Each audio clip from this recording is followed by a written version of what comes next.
Salam alaikum, bonjour tout le monde. Azoul Filawen. J'espère que vous allez tous très bien. Merci à vous de nous avoir rejoints à ce webinaire, donc la motivation, cette merveilleuse énergie qui nous anime.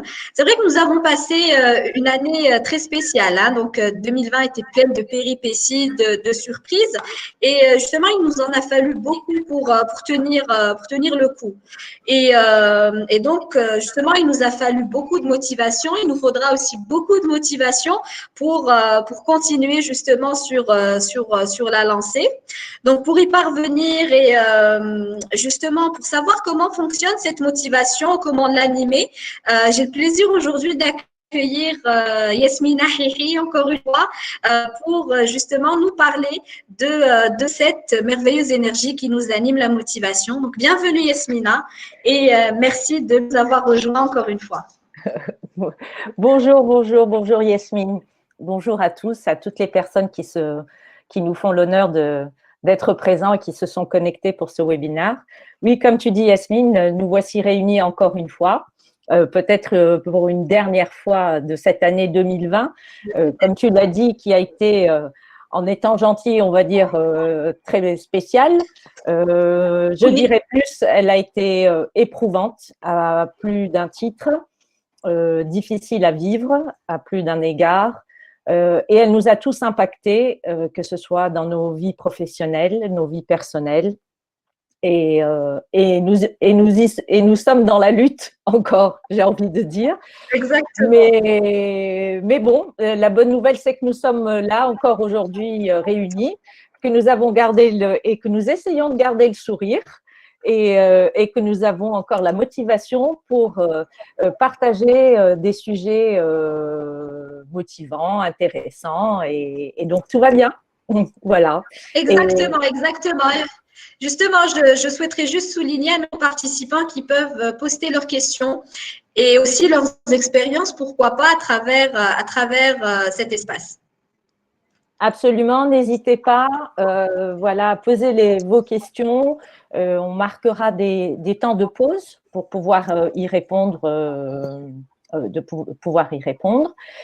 Et puis, donc, si vous le voulez bien, on va rentrer dans le vif du sujet. Donc, le sujet que nous vous proposons aujourd'hui, donc avec Yasmine, c'est en fait, on voulait partager une note positive en quelque sorte, et voilà, sortir de comment gérer ceci ou cela, de parler de la motivation. D'habitude, les webinaires que j'ai eu à animer étaient très orientés monde du travail, entreprise, etc. Et si vous le voulez bien, pour marquer la fin de 2020, on va essayer de sortir peut-être du monde de l'entreprise, même si par moment je ferai des petits rappels ou des petits crochets, mais de parler de la motivation d'une manière générale, parce que nous en avons besoin dans notre quotidien pour mener à bien tout ce que nous souhaitons mener à bien, quel que soit le projet, quelle que soit l'échéance, quelles que soient les choses qu'on a envie de faire.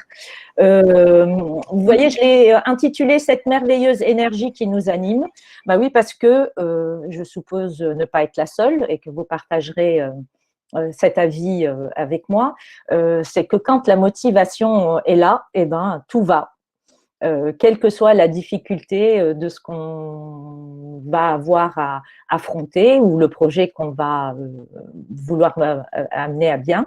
Quand on est motivé, on a déjà beaucoup plus de chances de pouvoir avancer et d'atteindre nos objectifs. Alors oui, donc voilà, je te laisse Yasmine après voir pour les questions. Alors pour justement commencer, et là, je vais vous demander peut-être de nous faire un petit feedback. Donc, à vos claviers, n'hésitez pas. Aujourd'hui, si vous êtes connecté là et que vous êtes avec nous à l'écoute, c'est qu'il y a quelque chose qui vous a poussé à le faire. Alors, chacun a ses propres raisons, mais voilà, posez-vous la question aujourd'hui, ce mercredi à 14 heures, qu'est-ce qui m'a poussé, qu'est-ce qui m'a motivé en fait pour tout arrêter, que ce soit mes occupations, le travail, etc., pour me connecter et participer à ce webinaire. Alors, je vous laisse nous donner un petit feedback en un ou deux mots. Bonjour à tous. Donc, qu'est-ce qui vous a motivé à être là, présent, maintenant, pour partager ce moment et échanger à propos de ce sujet que nous vous proposons, qui est la motivation? Le titre, d'accord. Alors, la curiosité, d'accord. Bah, la curiosité peut être source de motivation. Le titre, ça veut dire, donc, Amiette, quand vous nous dites le titre, c'est un titre qui vous parle, qui vous intéresse, c'est quelle curiosité, trouver un emploi en Algérie, d'accord. Bah, je ne sais pas si on va pouvoir répondre à cette question ou à cette demande, on aimerait bien. Le rapport motivation… Peut-être avoir assez de motivation pour y parvenir. Déjà, exact, Yasmine. Le rapport motivation et énergie. Je veux être motivée pour Mounira. Je suis là parce que je suis motivée et très même pour décrocher un emploi. D'accord, donc apparemment beaucoup de personnes sont voilà, peut-être en phase de transition, en phase de recherche d'emploi. Et ça sera intéressant justement de faire le parallèle justement par rapport à cet objectif, qui est un objectif important, qui est peut-être un objectif actuellement peut-être un petit peu compliqué à mener à bien vu les circonstances, vu l'environnement, la période que nous vivons tous. Et bien évidemment, avec… si je suis motivée avec de la motivation, alors je ne dis pas que c'est le sésame qui va ouvrir toutes les portes, mais on a quand même beaucoup plus de chances de pouvoir avancer dans nos projets quand on est déjà soi-même motivé. Alors, Mounira nous dit « Je veux être motivée ». On va essayer de comprendre justement, lors de ce webinaire, la motivation, comment ça fonctionne. Et est-ce que la motivation, on peut décréter à un moment, je veux être motivé, ou est-ce qu'en fait, il faut prendre les choses différemment, d'accord? Il ne suffit pas le matin que je me lève et je me dis, ah ben aujourd'hui, j'ai envie d'être motivé. Bon, on peut se le dire, mais néanmoins, ce n'est pas évident que ça fonctionne de cette manière. Si au contraire, la période devenait moteur pour rebondir, oui, tout à fait. La période, l'adversité ou parfois des périodes difficiles peuvent nous permettre justement, encore faut-il quelque part profiter de cette opportunité qui, quelque part, pour se poser et réfléchir, faire un petit peu un point sur ce qu'on peut apprendre de cette période difficile et en quoi on peut peut-être, à notre échelle, de manière individuelle, changer les choses pour pouvoir ensuite redémarrer différemment. Donc oui, une période difficile peut, quelque part, être aussi quelque chose de positif à partir du moment où on ne la subit pas, mais on la prend, j'ai envie de dire, on prend le taureau par les cornes pour pouvoir réfléchir et se poser les bonnes questions et avoir les bonnes réponses. Évidemment, oui, moteur du changement. Je suis tout à fait d'accord. Yasmine, si tu veux bien, on va avancer pour comprendre qu'est-ce que la motivation, d'abord. Le prochain slide. Donc, le mot motivation vient donc du mot latin movere, qui veut dire en fait bouger, se mettre en mouvement. Il y a de l'action donc dans ce verbe. La motivation donc constitue un motif pour bouger. Ce motif correspond à un besoin, et on parlera de besoin tout à l'heure, ou à un désir. Dès qu'on parle de motivation, vous-même dans votre vie de tous les jours, si vous réfléchissez et vous pensez à quelque chose que vous avez fait et vous vous dites quelle que soit la difficulté, quel que soit le temps que j'ai que ça a pris, parce que bon, c'est pas, des fois des choses mettent du temps et des fois il faut laisser du temps au temps. Mais j'en avais vraiment envie, où j'étais vraiment motivée. Vous vous rendez compte que à partir du moment où la motivation est là, je vais avoir en fait toute cette énergie dont je vais avoir besoin pour pouvoir avancer étape par étape jusqu'à ce que j'atteigne mon objectif quel qu'il soit. D'accord? Comment se fait-il que sous certains aspects de notre vie ou par rapport à certains projets, nous soyons motivés et à contrario, par rapport à d'autres tâches à accomplir ou d'autres projets ou dans parfois des périodes de vie ou dans le monde du travail, cette motivation se trouve en berne, éteinte, absente.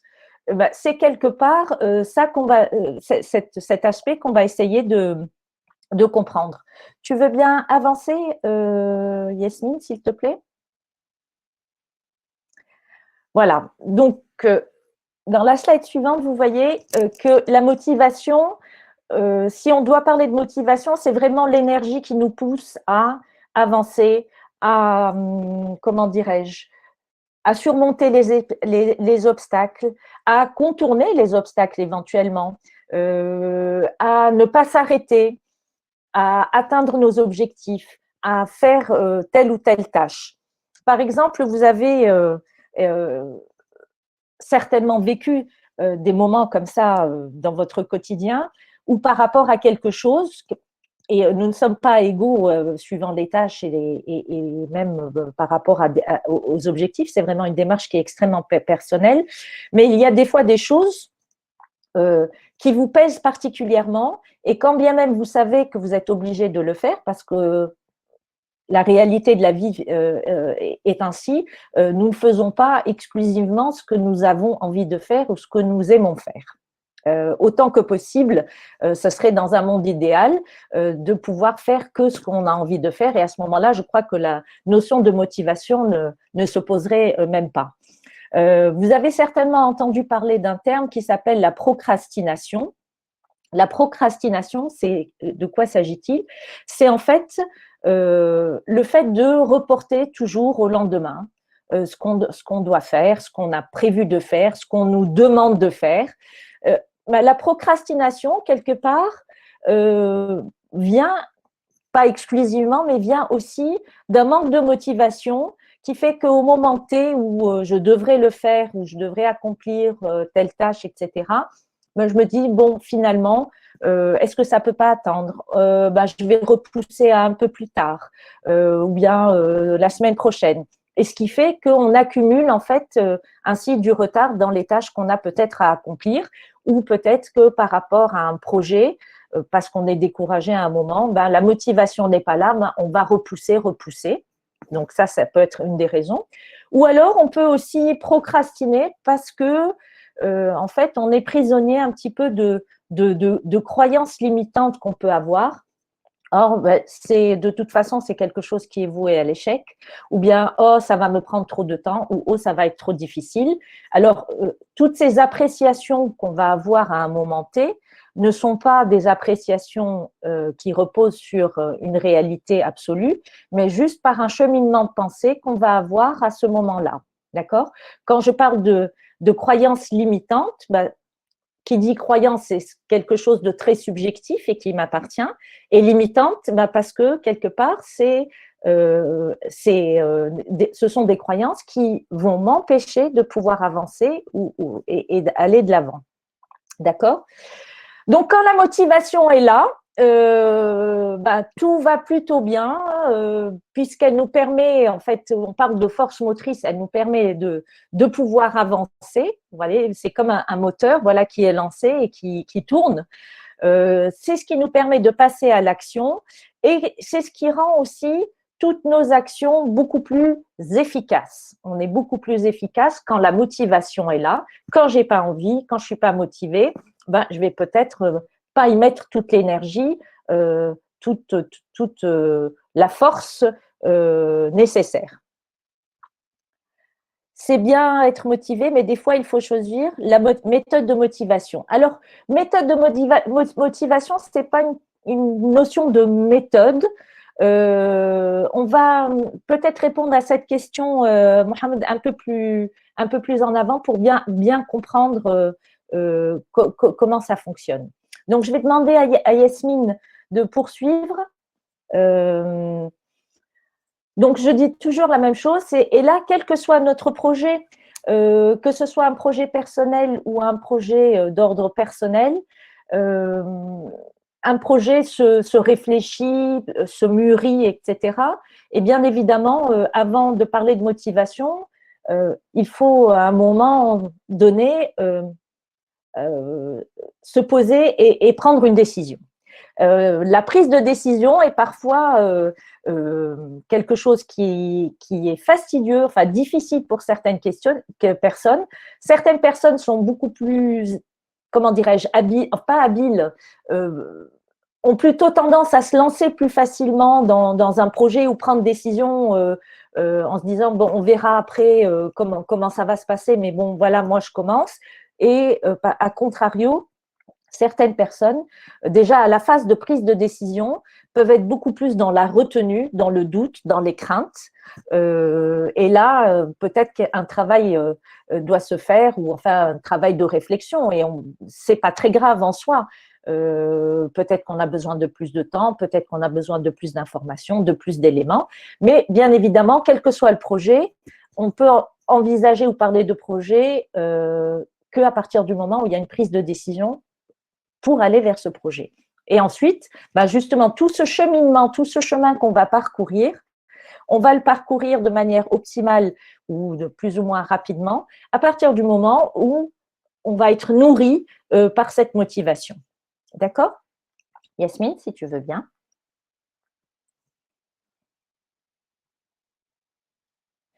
Alors, voilà ce qui est très, très intéressant et c'était pour rebondir par rapport à la notion de méthode.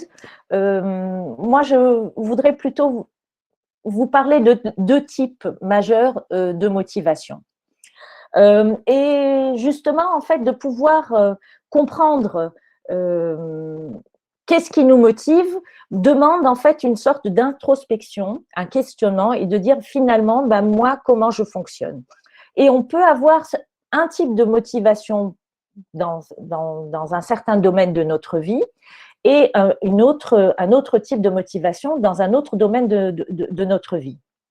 Voilà, ce n'est pas quelque chose de forcément linéaire ou figé. Donc, on distingue généralement la motivation sous deux aspects, ce qu'on appelle la motivation extrinsèque et la motivation intrinsèque. C'est extrêmement intéressant parce que finalement, quand on comprend bien qu'est-ce qui nous anime, c'est là où on va pouvoir peut-être trouver les ressources justement pour que cette flamme reste vivante, vaillante, j'ai envie de dire. C'est aussi extrêmement important, et là je fais le parallèle avec le monde de l'entreprise, surtout à une problématique à laquelle sont confrontés bon nombre de managers, c'est en fait de comprendre comment motiver leurs collaborateurs. D'accord? Le monde de l'entreprise, enfin, le travail n'est pas un long fleuve tranquille, j'ai envie de dire. Et on peut avoir des collaborateurs qui sont extrêmement compétents, on peut être extrêmement compétent, avoir un savoir-faire qui n'est pas à remettre en cause, néanmoins traverser des moments où la motivation ne va plus être au rendez-vous. Et le grand challenge, j'ai envie de dire, d'un manager, c'est d'abord de comprendre et d'avoir cette capacité de pouvoir détecter la baisse ou le manque de motivation de ses collaborateurs pour ensuite, une fois qu'il aura compris ou qu'elle aura compris, pour pouvoir ensuite travailler sur cette motivation, travailler sur redonner de la motivation, enfin, mettre en place en fait les bons leviers, utiliser les bons leviers pour pouvoir remotiver les collaborateurs ou l'équipe d'une manière plus générale. Et en ça, justement, un manager se doit de comprendre à quelle motivation répond mon collaborateur. Est-ce que c'est une motivation extrinsèque ou une motivation intrinsèque? Et je vais vous donner plus d'explications. Parce que si j'utilise le mauvais levier, c'est comme si je ne faisais rien. Alors, la motivation extrinsèque, vous voyez, il y a le préfixe ex qui vient donc de l'extérieur. Cette motivation extrinsèque, c'est quelque part, je suis motivée parce que si j'entreprends telle tâche ou si j'avance ou si je fais telle chose, je vais avoir une récompense. Une récompense n'est pas forcément une récompense matérielle, mais ça peut l'être, par exemple, si je fais plus d'heures, mon salaire va être plus important. Si je réussis plus de ventes, mon variable va être plus important. Donc, voilà, ça va être la récompense au niveau de ma rémunération. Ça peut être aussi, si je m'applique ou si je donne de bons résultats dans mon travail, je vais pouvoir postuler à une… comment dirais-je, à monter en grade ou ou postuler à un poste qui m'intéresse. Donc, le poste qui m'intéresse va être un petit peu la récompense. Ça peut être aussi, si je fais ça, même si j'ai peut-être pas trop envie de le faire, mais quelque part, je vais bien me faire voir par ma direction, par mes collègues. Donc, ok, j'ai pas trop envie. Personnellement, moi, je suis pas particulièrement motivée, mais quelque part, ensuite, je vais être reconnue pour le travail effectué ou parce qu'on va dire de moi que je suis une personne fiable, qui travaille bien, etc. Ok. Et ça peut être un motif de motivation. Il ne s'agit pas de dire c'est bien, c'est mal, mais ça peut être suffisant pour me faire avancer. Ensuite, la motivation intrinsèque, et c'est celle-ci qui est peut-être la plus intéressante, c'est en fait quand je suis motivée sans attendre forcément un résultat ou qu'on me dise bravo ou une récompense parce que je vais avoir plus d'argent, mais parce que c'est quelque part quelque chose qui va me nourrir, parce que je vais avoir le sentiment de contribuer à quelque chose de plus grand ou de plus, comment dirais-je, valorisant en tant que personne, d'accord? Ça va être par exemple, je vous donne un exemple très simple, quand certaines personnes s'engagent dans des associations, dans l'humanitaire par exemple. Ce qui les motive, vous comprenez, vous le savez bien, c'est pas de gagner plus d'argent. Ce qui les motive, c'est pas que tout le monde applaudisse et leur dise ah vous êtes vraiment des chouettes personnes, même si ce sont des chouettes personnes, bien évidemment. Mais ce qui va les motiver, c'est d'avoir le sentiment d'accomplir quelque chose d'utile, d'être utile par exemple pour des personnes plus défavorisées, d'être utile pour une cause ou quoi que ce soit. Et ça, généralement, ce sont des personnes qui sont extrêmement motivées, qui trouvent le temps, l'énergie, etc. pour faire les choses, alors que pour d'autres personnes, ce ne serait pas possible. Vous voyez? Donc là, c'est une motivation intrinsèque et on se rend compte que généralement, les personnes qui sont motivées qui répondent à une motivation intrinsèque, la motivation est beaucoup plus forte, d'accord? Parce qu'en fait, on n'attend quelque part rien en retour. C'est quelque chose qui nous nourrit, on est nourri dans l'action, dans ce qu'on fait. Yasmine, est-ce qu'à ce stade, il y a des questions ou est-ce que je continue? Ton micro. Oui, il y a des questions, Yasmina. Oui. Alors, un petit moment, je vais juste retrouver une question. Alors, Abdelkrim Mokrad nous demande comment peut-on protéger notre état d'esprit, motivation, notamment des influences externes. Donc, si je comprends bien, donc comment est-ce qu'on pourrait faire en sorte de ne pas être influencé par des facteurs externes et qui pourraient en fait entraver notre motivation? Tout à fait. Et cette question est extrêmement pertinente et intéressante et merci de la partager avec nous. Alors, bien évidemment, notre environnement et des périodes de vie vont influencer notre motivation. Je prends un exemple très concret. les mois que nous venons de vivre, où nous avions tous peut-être des envies de faire, des envies d'entreprendre, des envies de construire, etc. Et à un moment, voilà, arrive ce qui arrive et quelque part, nous avons tous été stoppés net dans nos élans, ce qui nous a déjà certainement tous fortement perturbés, voire notre motivation a dû en prendre un sale coup. Mais j'ai envie de dire, à ce moment-là, oui, déjà, ça passe par l'acceptation des choses, d'accord. Il y a des choses, il y a des paramètres externes sur lesquels on peut avoir une influence, qu'on peut changer, et d'autres qu'on ne peut pas. Et si on est toujours dans la lutte et dans quelque part de se focaliser sur ce qu'on ne peut pas changer, on dépense énormément d'énergie qui finalement va être perdue. Donc à ce moment-là, c'est de se repositionner en fait quelque part, de se reconcentrer sur le projet qu'on avait envie d'entreprendre, ce qu'on avait envie de faire, etc.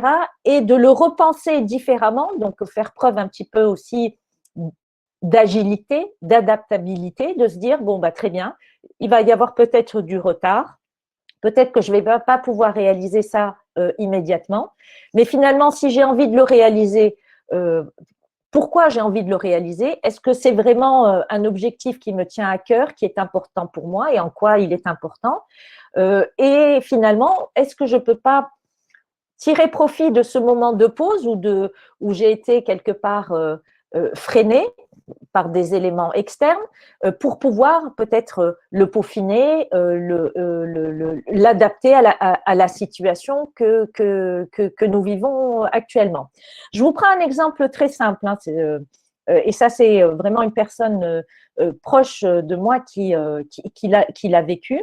C'était un projet en fait, un projet commercial qu'une personne proche voulait mettre sur pied. Et évidemment, arrive la crise Covid et tout a été bloqué.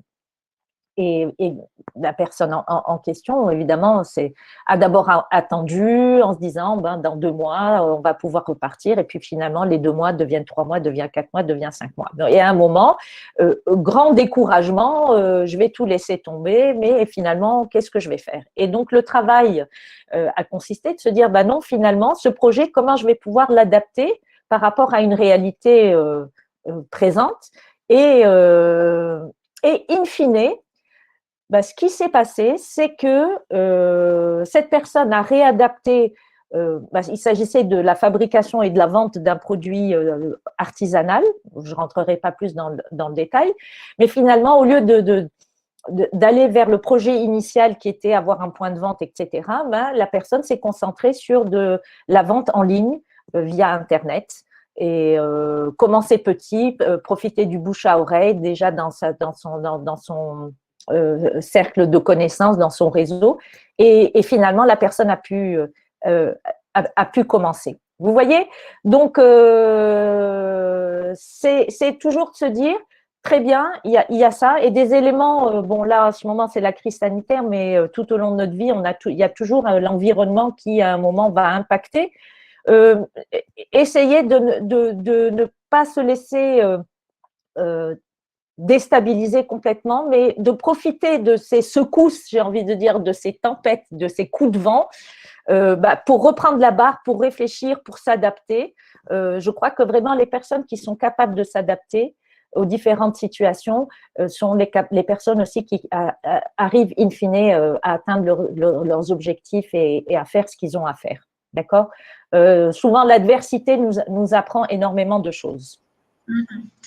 Très bien, Yasmina. Merci infiniment pour ta réponse. Là, j'ai aussi une autre question de Myriam Bouamra qui nous dit j'ai eu la chance de faire un test pour mesurer mes compétences comportementales et je suis ressortie collaborateur motivateur. Cependant, je tombe très souvent dans la démotivation. Comment dois-je rebondir et reprendre des énergies positives étant donné que j'ai eu affaire à un environnement très toxique qui démotive? Ah, voilà. Ok, très bien. Quand toute personne, même les plus positifs d'entre nous, les plus battants d'entre nous, ne sont pas des super-héros, ni des Superman, ni des Wonder Woman. D'accord? Donc, si d'après un test, ou enfin, quand on se connaît un petit peu, de savoir qu'on est plutôt une personne positive qui a plutôt tendance à aller de l'avant, de voir le verre à moitié plein plutôt que le verre à moitié vide, c'est aussi de comprendre qu'on peut néanmoins avoir des moments, pour X raisons, justement, un environnement qui est toxique, des baisses de forme ou des baisses de motivation, c'est d'abord de l'accepter. D'accepter qu'à un moment, on soit obligé ou on doive appuyer sur le bouton stop. D'accord? À partir du moment où on reconnaît qu'on est dans un environnement toxique, ben justement, c'est d'analyser et de comprendre pourquoi il est toxique. Est-ce qu'il est toxique dans l'absolu ou est-ce que c'est ma vision peut-être erronée ou des choses ou de l'analyse qui fait que je le perçois comme toxique? Est-ce qu'il y a une façon différente de le voir ou est-ce que je dois assainir des choses? Ou si dans l'absolu il est toxique et qu'il n'y a rien à faire, c'est d'être conséquent avec soi-même, ben, je dois sortir de cet environnement toxique.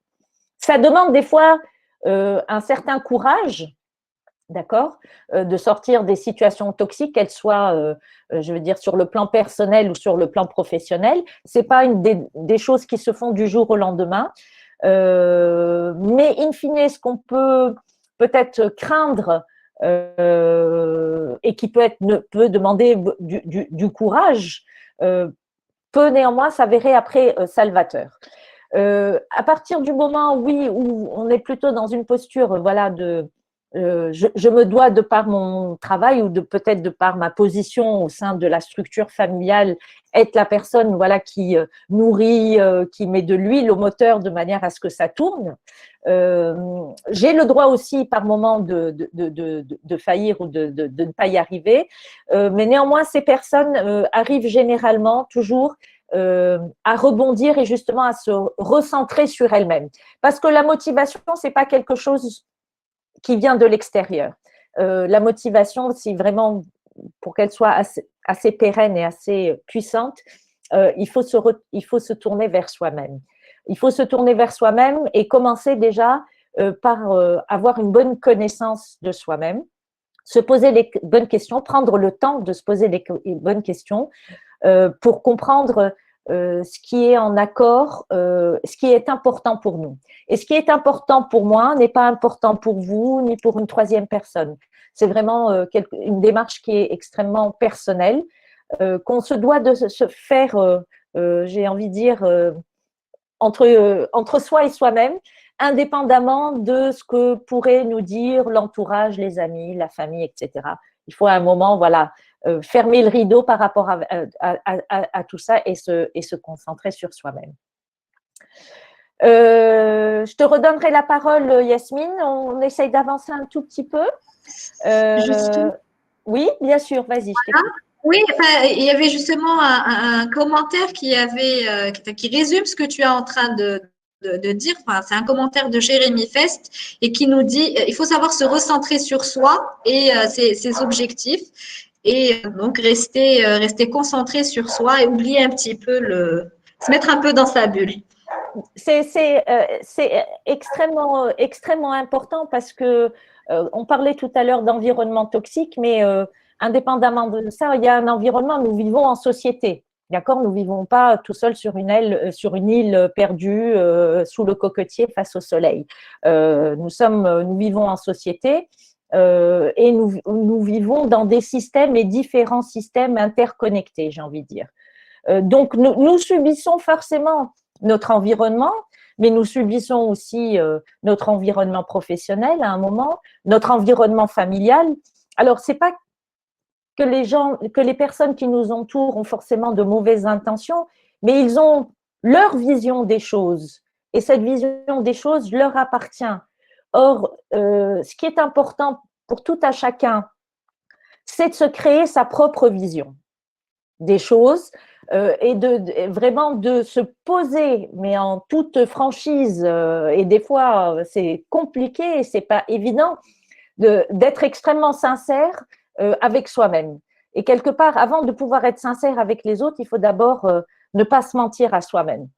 Vous savez, il y a aussi des facteurs d'éducation culturelle, etc., qui font que sur certains aspects, un peu certaines routes sont tracées par nos parents, notre environnement, la famille, etc., ou bien voilà, parce qu'on a commencé quelque chose. Et on se rend compte en cours de chemin, mais finalement, c'est un peu une tannée pour moi, ou bien je réussis pas tout à fait comme je voudrais réussir, ou ça me parle pas trop, j'essaye mais je n'y arrive pas. Plutôt que il ne s'agit pas de se remettre en question, de se dire je n'ai pas les compétences, je ne sais pas faire, c'est de se dire mais pourquoi ça ne me parle pas? Pourquoi je n'éprouve pas de satisfaction? Et c'est avoir ce courage-là de dire peut-être que finalement je ne suis pas sur le bon chemin. Peut-être qu'il y a eu un moment, un aiguillage qui a été pas optimal, et on est toujours à temps, quel que soit le moment de notre vie, quel que soit notre âge, de pouvoir se remettre sur les rails qui nous correspondent, à nous, pas à X ou à Y. Et ça, c'est quelque chose d'important. Si on veut vraiment mener une vie d'accomplissement et de satisfaction, je pense que la condition sine qua non, c'est de bien se connaître, de se poser les bonnes questions et de se diriger vers ce qui nous correspond personnellement, quel que soit le choix. D'accord? Yasmine, let's go. Bien. Alors, justement, Yasmina, on avait une question de Mokaram, justement, qui nous demandait est-ce que la pyramide de Maslow en est pour quelque chose dans la motivation? Oui. Donc, j'ai pas voulu poser cette question. Voilà. Tu savais que c'était la surprise, que ça allait arriver. Non, bon, voilà, c'est bon, la pyramide de Maslow et les besoins, bien évidemment, puisque la motivation passe aussi par la satisfaction des besoins. Alors, je vous ai proposé la pyramide de Maslow, mais on passera très rapidement. Tout le monde la connaît, les différents besoins qui sont hiérarchisés. Donc, pour Maslow, en fait, il fallait accomplir, enfin, avoir répondu aux besoins de la première strate pour passer à la strate suivante. Et le Graal du Graal, c'est bien évidemment la réalisation de soi, quand on a le sentiment d'accomplir quelque chose qui nous dépasse un petit peu, une cause ou quoi que ce soit. Moi, si vous voulez, bon, je n'ai pas la prétention de contredire Maslow, mais la vision que j'ai personnellement et mon expérience un petit peu à travers mes différents accompagnements et mes formations me montre que toutes les personnes en fait ne répondent pas à cette notion de hiérarchie, on passe d'une strate à l'autre. Yasmine, si tu veux bien passer la slide suivante. Moi, je dirais plutôt que oui, évidemment, ces besoins sont présents, mais je veux dire, ils sont plutôt interconnectés et ils vont être plus ou moins importants à certains moments de la vie et suivant certaines personnes. Je vous prends un exemple. Par exemple, les besoins physiologiques, bien évidemment, nous avons tous besoin de manger, de boire et d'être pour pouvoir survivre. Le besoin de sécurité va être plus présent, plus déterminant chez certaines personnes que chez d'autres. Pour d'autres personnes, le besoin de sécurité ne va pas être forcément prioritaire, mais par contre, le besoin de se réaliser va être important. Voilà, je peux être une personne, la sécurité je n'ai pas besoin d'être toujours rassurée, d'être dans un environnement sécurisant, mais par contre, je vais avoir besoin de me réaliser. Par exemple, certains métiers montrent qu'on a envie de se réaliser à travers de l'accomplissement de choses, mais sans répondre forcément à un besoin de sécurité. Vous avez aussi, par exemple, les personnes comme Mère Teresa, qui a pendant toute sa vie accepté de vivre dans le dénuement, enfin sans s'accrocher à tout ce qui était matériel, elle n'avait pas besoin de posséder ni de quoi que ce soit, juste par rapport à la réalisation de soi, de faire quelque chose pour l'humanité, j'ai envie de dire, pour les démunis. Et donc, elle ne répond pas du tout à cette hiérarchie de la pyramide de Maslow. Donc, je pense que voilà, il est plus intéressant, voilà, c'est mon avis et ça n'engage que moi, de voir tous ces besoins interconnectés les uns aux autres et avec une dynamique circulaire. Et la priorité va aussi peut-être changer à certains moments de notre vie. Par exemple, je reprends le besoin de sécurité. Peut-être qu'au moment, quand je suis jeune, le besoin de sécurité ne va pas être très important pour moi. J'ai une âme d'aventurière, etc. Donc, ok, ça va passer au deuxième plan. Je vais peut-être avoir plus de besoins sociaux, de pouvoir communiquer, être avec mes semblables. Arrive à un moment de ma vie où peut-être je fonde une famille. Et là, le besoin de sécurité va être beaucoup plus dominant parce que peut-être que je vais avoir des enfants. Et donc, j'ai envie de stabilité, de protéger ma famille et le besoin de sécurité va se ressentir, avoir une maison, de ne manquer de rien pour les êtres chers à mon cœur, etc. Vous voyez, donc, c'est de se dire, voilà, de comprendre tous ces besoins qui ont besoin d'être satisfaits à plus à des échelles différentes et à des moments différents de notre vie. Voilà. On continue ?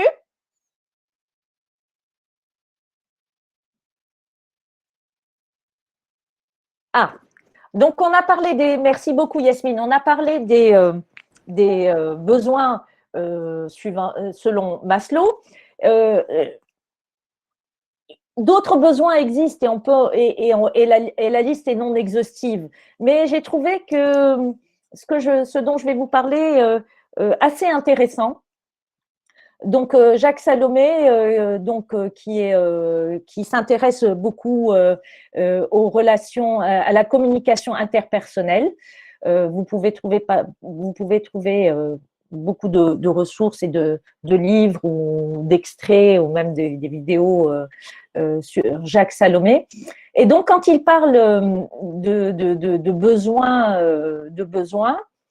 le premier besoin qu'il met en avant, et je trouve ça très intéressant, le besoin de se dire, et quand il parle du besoin de se dire, c'est le besoin de dire les choses, mais de les exprimer, quand il dit les exprimer avec nos propres mots, c'est-à-dire de ne pas les exprimer comme on aurait souhaité, comme nos parents auraient souhaité qu'on les exprime, ni de les exprimer de manière à plaire ou à satisfaire d'autres, c'est-à-dire indépendamment du regard des autres.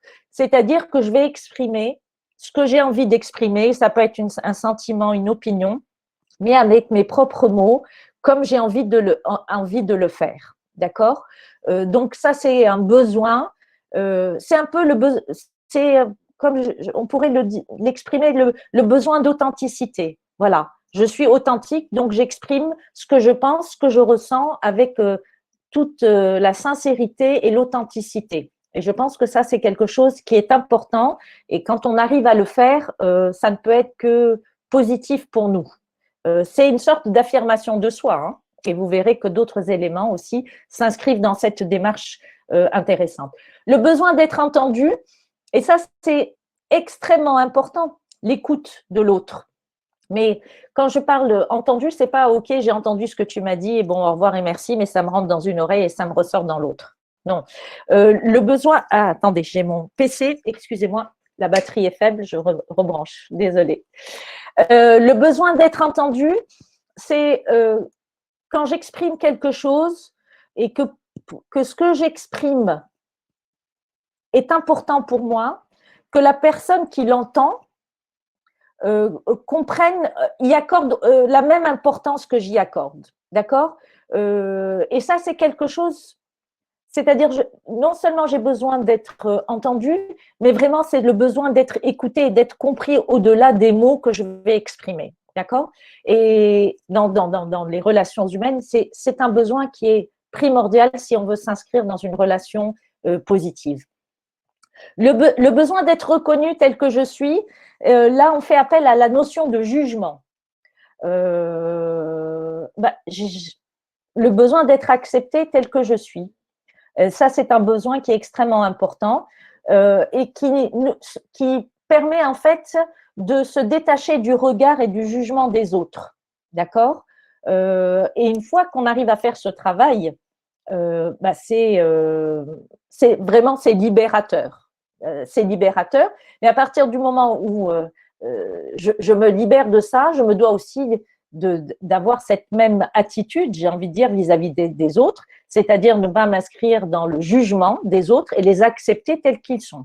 Quand on a deux personnes face à face, enfin, qui sont en relation, quelle qu'elle soit, hein, amicale, au travail, si on arrive à fonctionner comme ça, de pouvoir respecter l'autre et de l'accepter tel qu'il est, on arrive vraiment à des relations beaucoup plus positives et constructives. On continue. Donc, après avoir été reconnu, je ne vois pas la relation des besoins avec la motivation. Oui, Nadia. Alors, vous ne voyez pas le lien. Le lien est en fait, quand on parle de motivation au départ, quand on répond en fait à des besoins, le fait d'être nourri par ces besoins nous donne, en quelque sorte, permettent en fait à l'individu d'être motivé. Voilà, c'était juste le lien entre besoin et motivation. Le besoin d'être valorisé comme le besoin d'être reconnu, et ça c'est particulièrement valable dans le monde de l'entreprise. Nous avons tous besoin d'être valorisés, c'est-à-dire d'avoir le sentiment, le ressenti que ce qu'on fait est important, est évalué à sa juste valeur, d'être valorisé par rapport à ce que nous réussissons, et non pas qu'on pointe toujours le doigt sur nos faiblesses.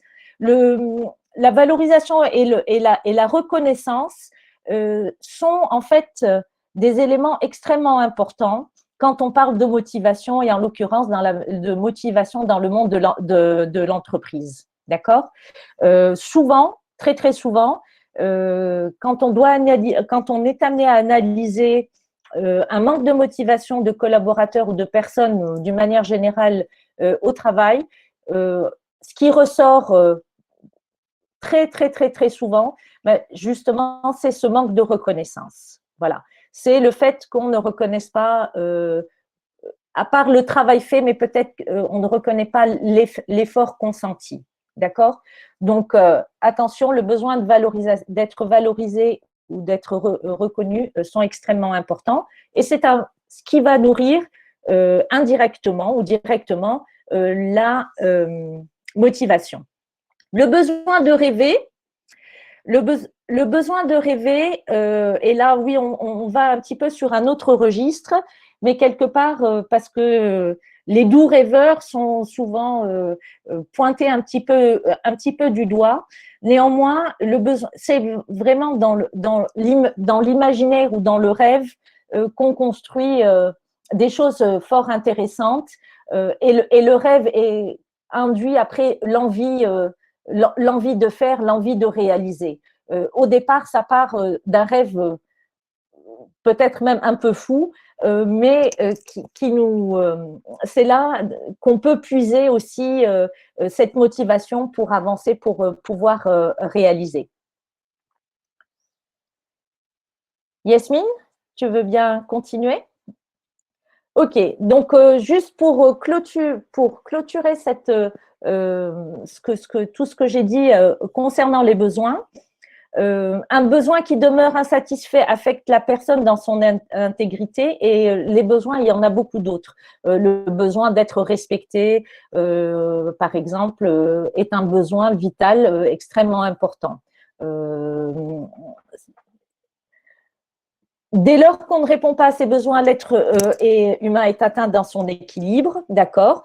Et bien évidemment aussi que les besoins, hormis diffèrent d'une personne à un autre, enfin là où on va mettre une hiérarchie ou un curseur, va dépendre donc, va différer d'une personne à une autre, hormis les besoins vitaux, bien évidemment. Une fois que nous avons parlé de cette notion de besoin, on va enchaîner en parlant en fait aussi des valeurs et en quoi la notion de valeur va aussi avoir un lien très étroit avec notre motivation. Donc Yasmine, si tu veux bien continuer.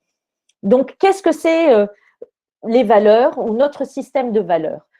Le système de valeurs va être d'abord un petit peu notre système de valeurs, c'est un peu notre cartographie de ce qui est important pour nous. D'accord? Ce qui est important aussi de savoir, c'est que notre système de valeurs n'est pas quelque chose qui est figé. Notre système de valeurs peut et évolue au fil du temps, au fil de nos différentes étapes de vie. Les valeurs, c'est à un moment T, qu'est-ce qui est important, qu'est-ce qui est important pour moi, qu'est-ce qui doit être respecté. Je donne par exemple, je vais vous donner un exemple pour mieux illustrer mes propos. Si pour moi, la sincérité est une valeur, si pour moi, à un moment donné, la sincérité est quelque chose qui est primordial, toutes les situations où je vais me sentir heurtée dans une valeur qui est importante pour moi vont être des situations qui vont quelque part faire en sorte que je vais peut-être éviter ou que je vais être dans une situation conflictuelle. D'accord? Quel est le lien entre les valeurs et la motivation? Ben oui, parce que toutes les actions ou toutes les situations où qui vont être en accord avec mon système de valeurs vont me donner en fait cette énergie, je vais être motivée pour aller de l'avant. À partir du moment où dans une situation, je me trouve confrontée à être en désaccord avec des valeurs qui me sont propres, qui me sont chères, d'accord? Et il ne s'agit pas de dire c'est bien, c'est mal, pourquoi c'est comme ci, c'est juste que c'est ainsi. À ce moment-là, ma motivation va en prendre un coup et je ne vais plus avoir envie d'avancer. On le sent par exemple aussi particulièrement dans le monde de l'entreprise, en supposant que pour moi, l'intégrité ou la sincérité soit une valeur qui est extrêmement importante. Imaginons, je me retrouve dans une entreprise où au niveau de la stratégie commerciale, voilà, il y a des pratiques ou des choses qui me dérangent personnellement, voilà, avec lesquelles je ne suis pas vraiment en accord, mais j'ai pas décidé de la stratégie commerciale de l'entreprise, je me dois de l'appliquer et c'est tout. Mais à partir du moment où, pour une raison ou pour une autre, il y a des éléments qui vont à l'encontre de mes valeurs, ben, je vais avoir beaucoup de mal à pouvoir être performante dans ce qu'on me demande de faire, d'accord? Quand il y a vraiment un antagonisme entre mes propres valeurs et ce qu'on me demande de faire. D'accord? On continue, Yasmine, si tu veux. Bien.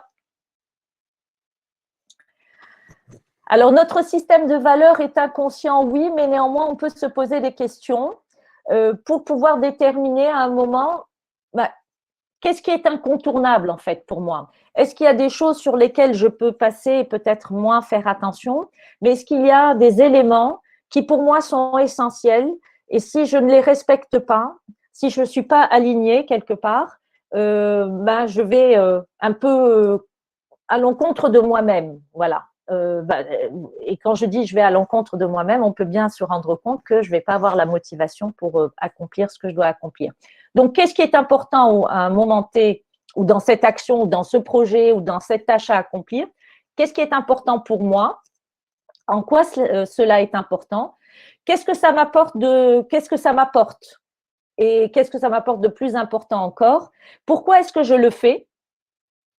Finalement, pourquoi est-ce que vraiment je le fais? Et la dernière phrase, j'arrive pas bien à le lire. Et qu'est-ce qui est… Ah, et pourquoi, Yasmine? Parce que c'est flou. En quoi, Désolée. en quoi est-ce un problème pour moi? Et oui, en quoi est-ce un problème? En quoi cette situation est problématique pour moi et me heurte? Voilà, toutes ces questions nous permettent aussi de comprendre et de trouver la raison pour laquelle, à un moment, peut-être, je vais manquer de motivation. Comme disait, je ne sais plus, et vous m'excusez si je n'ai pas retenu le prénom tout à l'heure, la personne qui nous parlait d'un environnement toxique, c'est de décrypter pourquoi cet environnement est-il toxique pour moi? Est-ce qu'il est pour moi? Est-ce qu'il est pour d'autres personnes? Mais bon, moi, ce qui m'importe, c'est pour moi. Et d'essayer de pouvoir bien comprendre quelles sont les raisons. Est-ce que je peux y remédier? Est-ce que c'est vraiment si important que ça? Ou est-ce que je peux peut-être faire abstraction et me concentrer sur des choses beaucoup plus essentielles?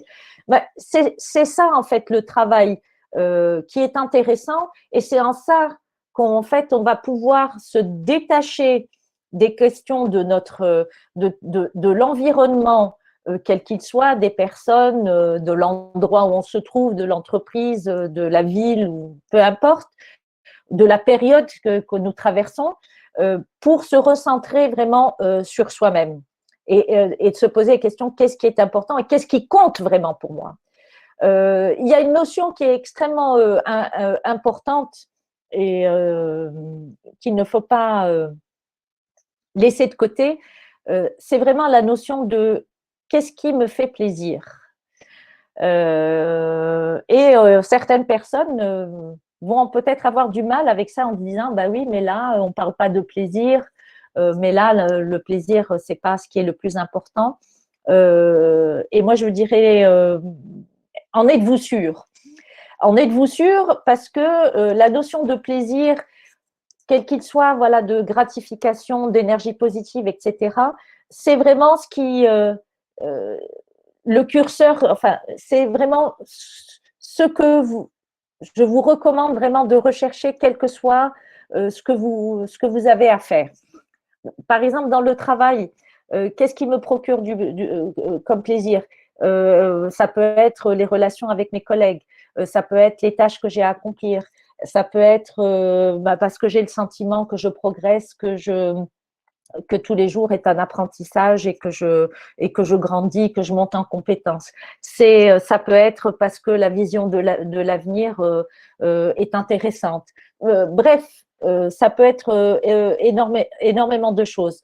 Dans ma vie de tous les jours, la même chose, c'est toujours de comprendre et de privilégier, même si on ne peut pas être à la quête on ne peut pas être dans une quête perpétuelle 24 sur 24, mais c'est vraiment de privilégier ces moments, ces tâches, ces actions, etc., qui vont nous procurer du plaisir, parce que c'est par ce biais-là qu'on va nourrir aussi notre motivation, bien évidemment. D'accord? Exactement. Donc, comme le disent Nadia Boukro et Jérémy Fess, donc ils disent le plaisir est le levier de la motivation.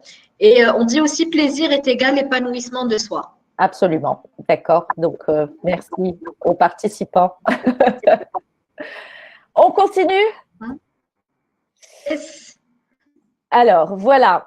Donc, les valeurs, oui, représentent la boussole et montrent un petit peu la direction à suivre parce que, en fait, c'est que quand on est aligné, je suis aligné avec ce que je suis aligné avec ce que je dis et je suis aligné avec ce que je fais. Donc, tout va bien. Là, on est plutôt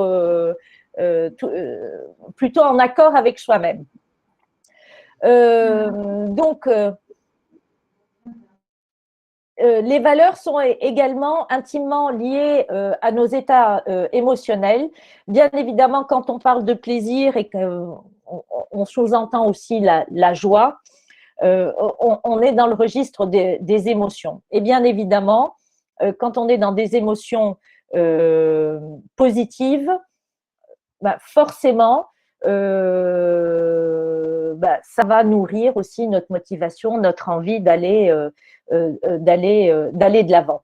La motivation est un phénomène cognitif, mais aussi émotif. Donc oui, les émotions vont jouer un rôle prépondérant dans notre motivation. Un petit coup de blues va à un moment donné va à un moment donné peut-être avoir un impact négatif sur notre motivation ou à contrario nous booster, nous nourrir à nouveau et nous remonter un petit peu comme un pendule et nous donner encore plus d'énergie. Slide suivante, si tu veux bien. Alors, est-ce que l'émotion se trouve en amont ou en aval de la motivation? Elle se trouve et en amont et en aval de la motivation. Bah oui, en amont, justement, quand pour arriver à une situation plaisante ou peut-être pour éviter de me retrouver dans une situation déplaisante, je vais avoir la motivation pour arriver à vivre quelque chose de sympa.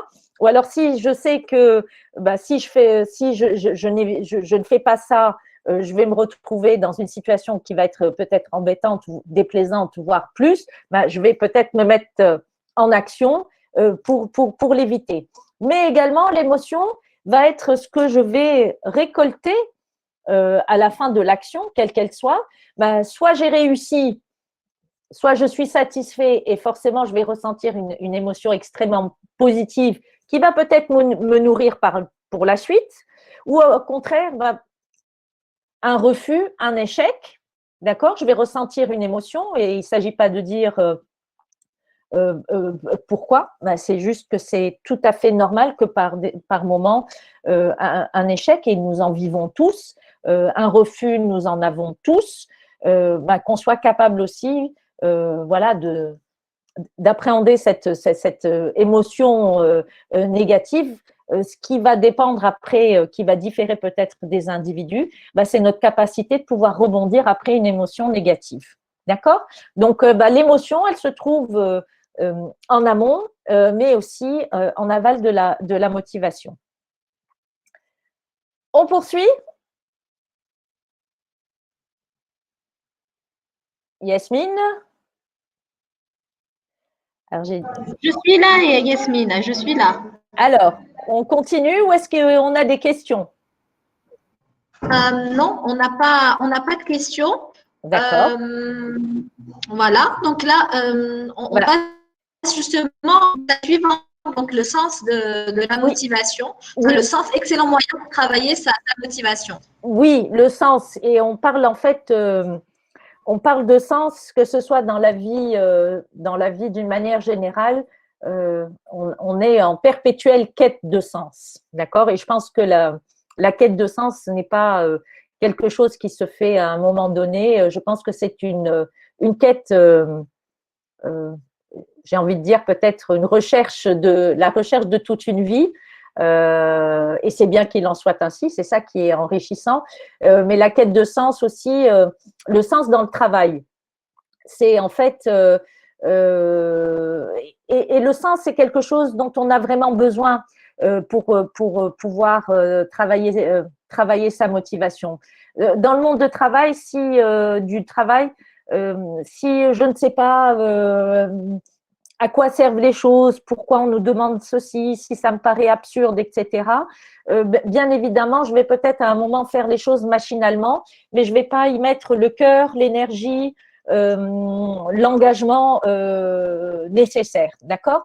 À partir du moment où l'entreprise, le manager, la direction, etc., arrivent à communiquer et à entretenir ce sens, ben voilà, si on fait ceci, les décisions qui sont prises, la communication, etc., s'il y a un sens derrière tout ça, si ça me paraît, si j'ai le sentiment vraiment de contribuer à quelque chose, quelle que soit la chose à laquelle je contribue, ça me donne du sens, ça me donne envie d'eux et je vais être motivée.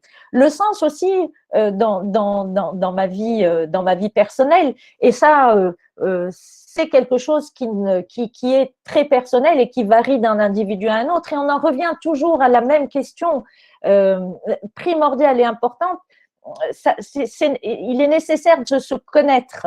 Voilà, et de réfléchir vraiment, qu'est-ce qui pour moi est important, qu'est-ce qui me fait avancer, qu'est-ce qui est incontournable, en quoi en quoi je vais pouvoir dire j'ai réussi ceci, je suis en accord avec ce qui me correspond profondément. Qu'est-ce qui me correspond profondément? D'accord? C'est ça le sens.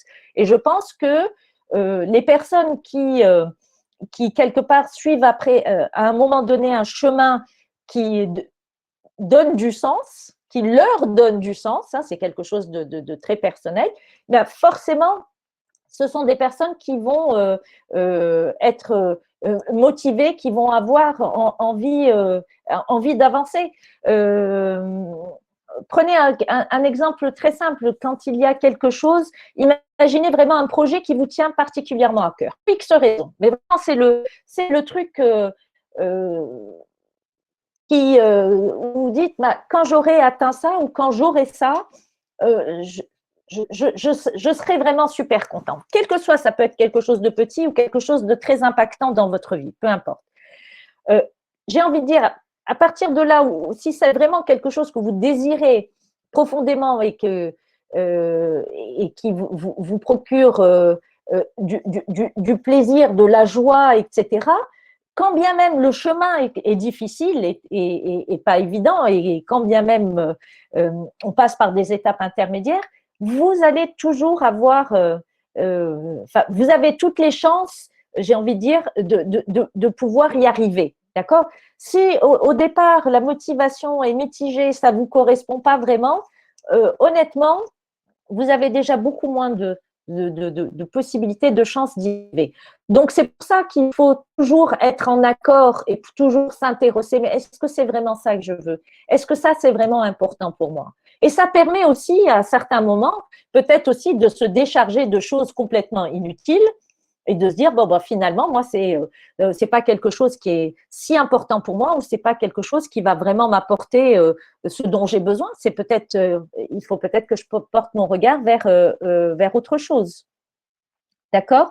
Donc, le sens, c'est la direction et qu'à un moment, je vais vouloir prendre. D'accord? Et quand on est vraiment… vous savez, c'est quand vous… Simplement, hein, quand vous vous dites à un moment donné, je suis ici à ma place et au bon moment. Et vous savez, c'est un sentiment de plénitude et de paix qui vous montre que vous êtes dedans. Vous êtes sur le bon chemin. On continue. Je crois qu'on arrive déjà, on arrive à la fin de ce sujet, voilà, parce qu'on pourrait bien évidemment en parler plus longuement, mais on a peut-être aussi d'autres choses à faire aujourd'hui. Le sens, c'est vraiment le carburant qui nous permet d'être. Je parle de performance. Alors, quand je parle de performance, apprendre avec parcimonie la performance dans le travail, mais c'est-à-dire de réalisation dans quelques domaines que ce soit, mais également aussi dans le domaine personnel. Et vous voyez que je termine vraiment par cette notion d'alignement, c'est quand nos actions sont alignées avec nos intentions. D'accord? C'est quand on est en accord, mais pas forcément en accord avec les autres, quand je suis en accord avec moi-même. D'accord? Donc, essayez le plus possible d'abord d'être en accord avec vous-même, car les moments où vous serez en accord avec vous-même sont vraiment les moments où vous aurez vraiment cette énergie pour accomplir tout ce que vous avez à accomplir. D'accord? Est-ce que nous avons des questions?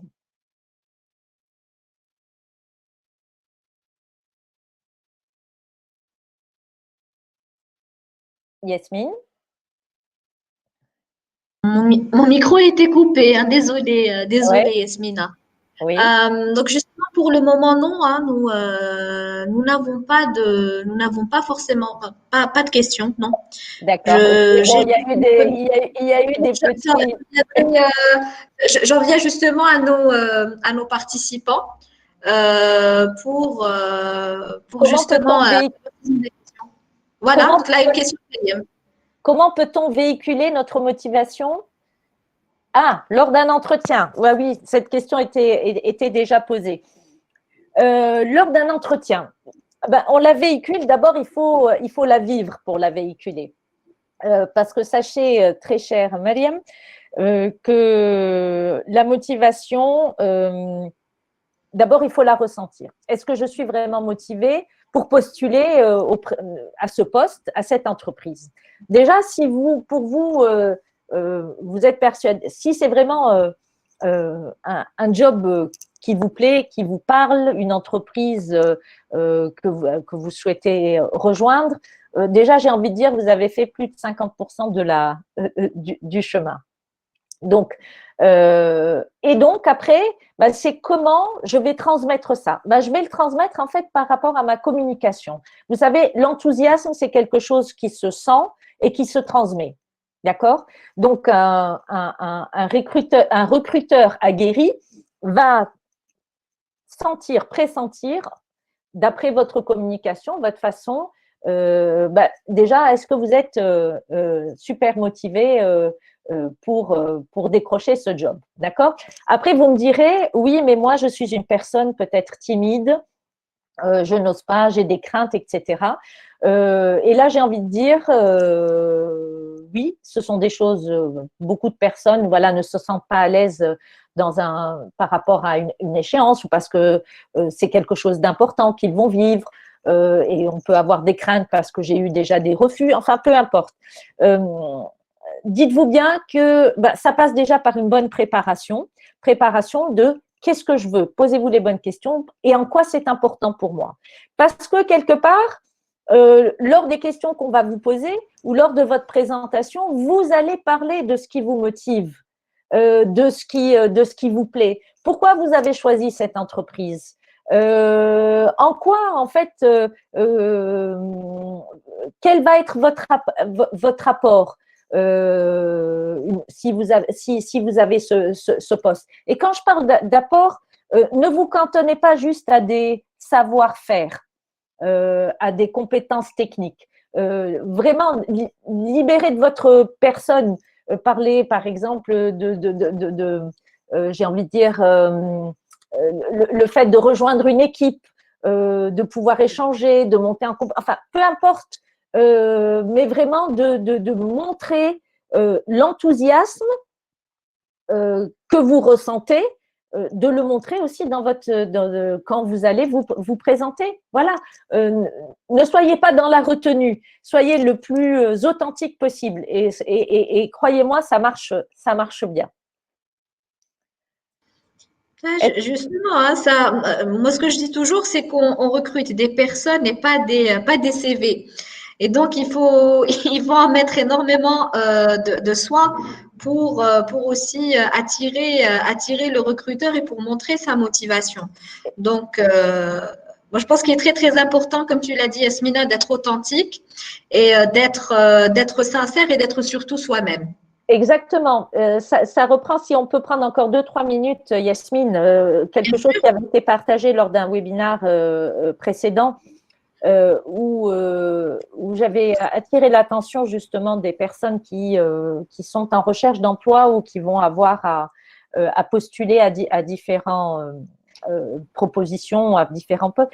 C'est par rapport à ces entretiens, de plus en plus de recruteurs et j'ai beaucoup échangé même avec des personnes, des ressources humaines, ne se cantonnent plus à un cursus, à un CV, à des compétences, à des expériences. Bien évidemment, c'est important. Néanmoins, c'est vraiment lors de l'entretien que beaucoup de choses vont se jouer. Et elles vont se jouer sur des aspects de communication, sur des aspects où on va essayer de déceler chez la personne des aptitudes, comment dirais-je, d'aisance relationnelle. Donc, c'est vraiment, on est plus sur du savoir-être que sur du savoir-faire. Comme je le disais, le savoir-faire, ok, j'ai des compétences, mais bonne nouvelle, les compétences, c'est quelque chose qui bouge. Je peux tout au long d'un cursus m'améliorer et quand bien même je vais intégrer une entreprise, je ne vais pas être au tip-top depuis le départ, ce n'est pas possible. Donc, de toute façon, je vais m'intégrer, je vais apprendre et je vais monter en compétences. Et quelque part, une entreprise le sait qu'une intégration va toujours passer par un investissement, je veux dire, en temps et en moyens de formation pour que cette personne soit aux attendus. D'accord ? Par contre, là où le recruteur va être regardant, c'est les aptitudes humaines, les aptitudes relationnelles, parce que vous intégrez non seulement vous intégrez une entreprise, mais vous intégrez un système, vous intégrez des équipes, des personnes avec lesquelles vous allez devoir travailler.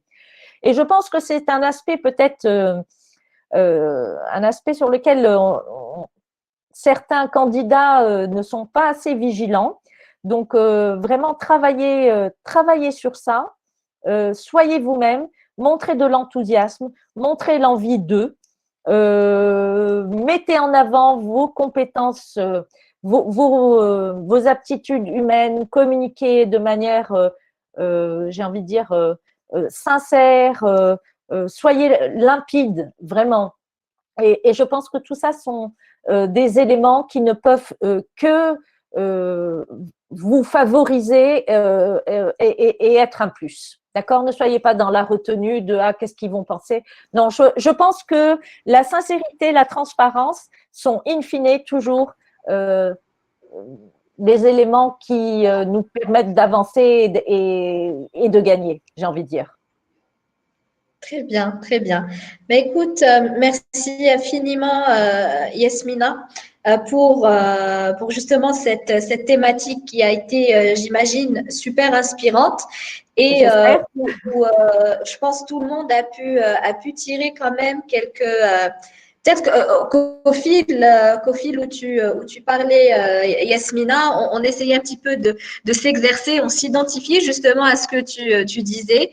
Et là, je pense, enfin, j'espère que tout le monde justement veillera à travailler sur cet aspect combien important qui nous permet justement d'avancer dans la vie. Merci infiniment, Yasmina. Donc, un dernier mot pour toi, peut-être? Eh ben, un dernier mot, oui. Ben, je vais te demander de mettre la slide prochaine, même si on s'est tellement dit pour l'année dernière, on l'a présentée super chouette et elle a été super pas chouette du tout.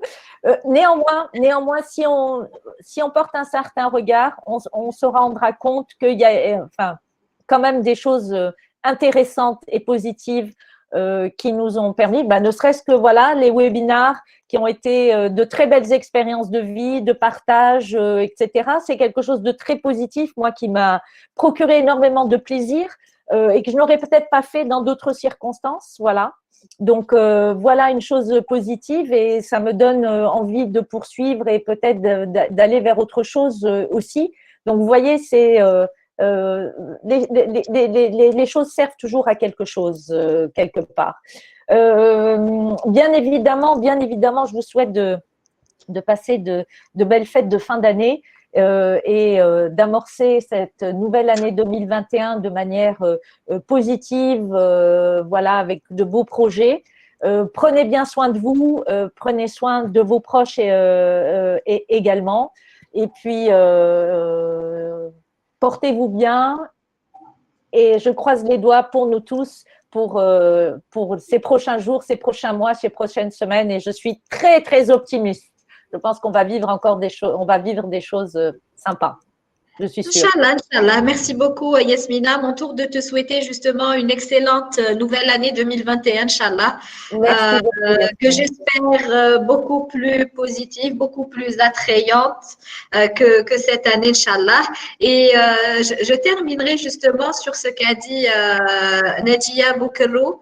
Il y a eu du positif pour chacun dans 2021. Concentrons-nous justement sur ce qui a été positif et faisons en sorte que ça soit un moteur de motivation justement pour clôturer sur cette thématique. Yatek saha, Yasmina. Et à ti comme ça, merci beaucoup, merci de votre présence et je vous dis à très bientôt, Inch'Allah. Merci beaucoup, Yasmine. Merci à toi, merci ta belle à animation. Merci. À très bientôt, Yasmine. À très bientôt, oui. Participants. Merci beaucoup. Au revoir, bye. Au revoir. Au revoir.